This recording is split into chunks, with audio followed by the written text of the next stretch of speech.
Ia, vin să iasă, cum vine pe mine, hai, aici, aici. Bă, nu așa! Îmi place berea.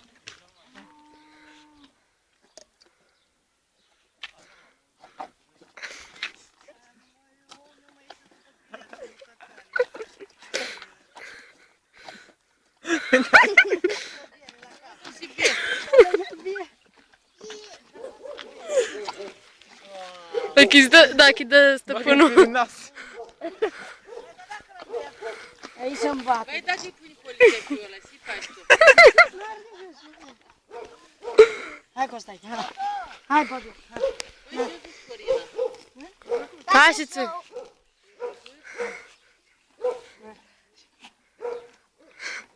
Bă, dar el combină. E nimăritată, ca zic, Petre. Eu. Vine ce poate. Făceau acum. Vineau, deci era motoreta, noi am trecut cu căruța și... Dar pe unde ați fost?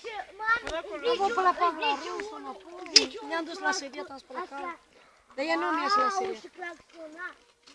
Hai, Costai. Hai, sus. Gata, e, Petrica, imediat, că n-ați fie frumos cu viață. Crezi că e prima bine care e bine? Cum vrei, dar tu așa faci din ciubutul tău, tu dai la care? Prea mult. Eu bere pușcă unde dă magazin pe mine. Hai, da. Dar ce faci, eu plimb? E ca mușchi din sticlă. Ce faci? Gata. Ești. Auzi, dar la seara de căruță nu-i dai? Dar strachetul nebun și eu la drumul. Gata, o bă bere. Ia Petra. Petra. Sper că clatină. Sclatine la bere. La un Cal palat, de 300 de kg și sclatine la bere. eu de la o bere, știi cum? Acesta a fost biatul cal. Eu nu pot bea un par de bere. Și